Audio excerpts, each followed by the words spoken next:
un peu plus en dehors du terrain que sur le terrain. Mais je crois que, pour en avoir parlé avec Christian Galloni, qui est à la charge de l'équipe de France féminine, et je crois que ça sera intéressant d'en parler, puisqu'il y a Mathieu Caudron et Christophe Telmac, que vous connaissez en plus, qui seront là à partir de demain, de leur poser la question, ça c'est quand même intéressant. L'idée c'est quand même qu'ils restent sur ces grands principes.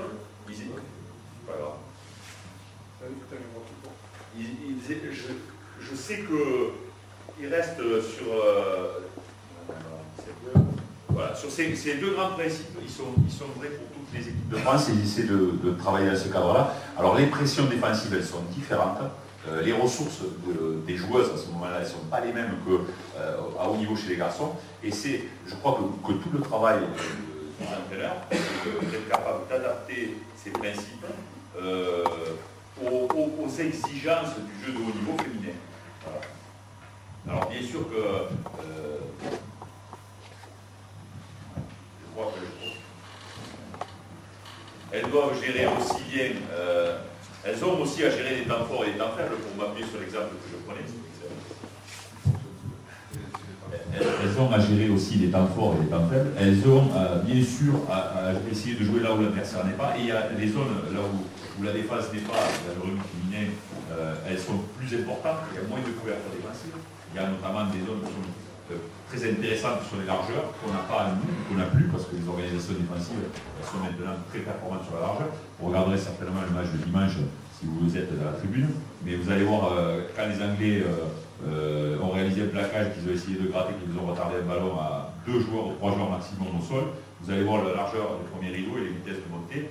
C'est quand même quelque chose d'impressionnant. Chez les filles, il y a moins de largeur dans les dispositifs et moins de vitesse dans les montées. Donc ça laisse plus d'opportunités ou des choses différentes à travailler. Mais le grand principe, je crois qu'ils sont vrais. Comment intégrez-vous la préparation mentale, qui n'est peut-être pas le point fort du sport français en général? Avec quel type de compétences? Est-ce que vous le faites en interne? Est-ce que vous faites appel à des... Alors, je vais dire rapidement le peu que l'on fait, mais certainement qu'on peut aller beaucoup plus loin. Aujourd'hui, ils sont suivis par un intervenant toute l'année au Pôle France. Ils ont chaque mois un préparateur mental qui s'appelle Christian Ramos, qui travaille individuellement avec le joueur à partir de vidéos, par entretien, de verbalisation avec l'entraîneur, des fois avec des intervenants au pôle, pour les buteurs d'autres fois. Donc là, nous, si vous voulez, les joueurs, quand on prend le groupe en début de saison, on nous donne des fiches qui nous récapitulent un petit peu le profil du joueur, comment on travaille avec lui, ce dont il a besoin, comment on peut mieux rentrer en contact avec lui, si c'est un leader, si c'est... alors après, bon, il y a plusieurs trucs, mais bon, Christian nous a fait passer le message, notamment sur les interventions que l'on fait au Pôle France aussi, puisque c'est la même catégorie, moins 19, moins de 20.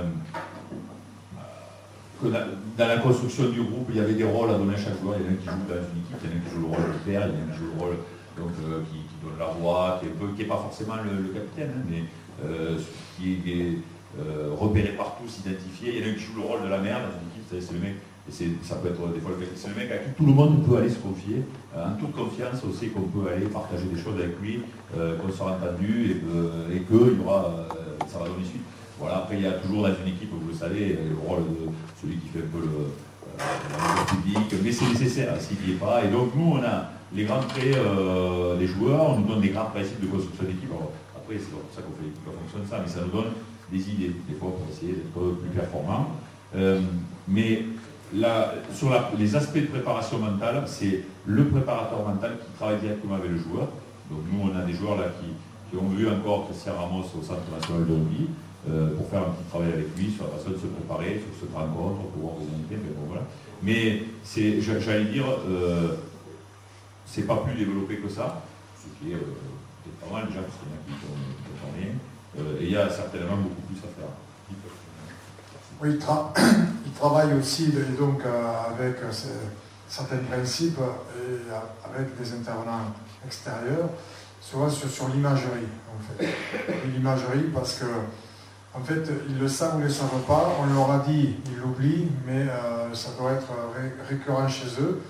L'imagerie, c'est travailler avec tout ce qui peut amener du positif chez le joueur. Quand on prépare une rencontre, par rapport à la rencontre précédente, les entraînements, il y a des images positives effectivement, mais il y a aussi des images négatives qui viennent polluer en fait la préparation du joueur. Donc c'est permettre aux joueurs de renforcer sa confiance dans l'approche du match suivant par une faculté de pouvoir, sans dépenser de l'énergie tout au long de la semaine, à des moments où il est seul, de pouvoir, tout en inspirant d'une manière régulière et forte, avoir cette vision en fait des différents entraînements, de différentes séquences, d'éliminer ce qui peut polluer et de se projeter, donc de pouvoir avoir des images positives et ensuite de se projeter sur la rencontre qu'il va jouer, avec son jeu à lui, mais aussi avec le principe collectif et donc de la relation qu'il aura avec les autres joueurs. Et si jamais le joueur n'arrive pas à se sortir d'un carcan et d'images qui le polluent, eh bien il faut absolument qu'il soit en contact avec d'autres joueurs, voire avec l'encadrement.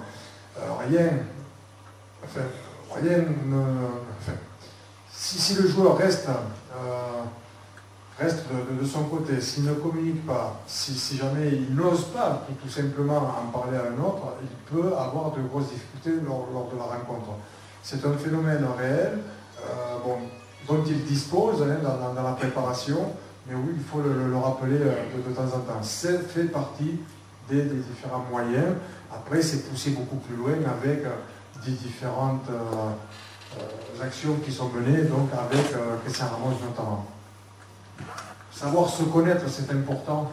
Donc là, après, c'est dans les discussions aussi que l'on a avec eux. C'est cet environnement qu'on leur met, en fait, qui doit être le plus efficace possible pour leur performance. Donc, on est dans un environnement où il existe une pression par rapport à l'enjeu.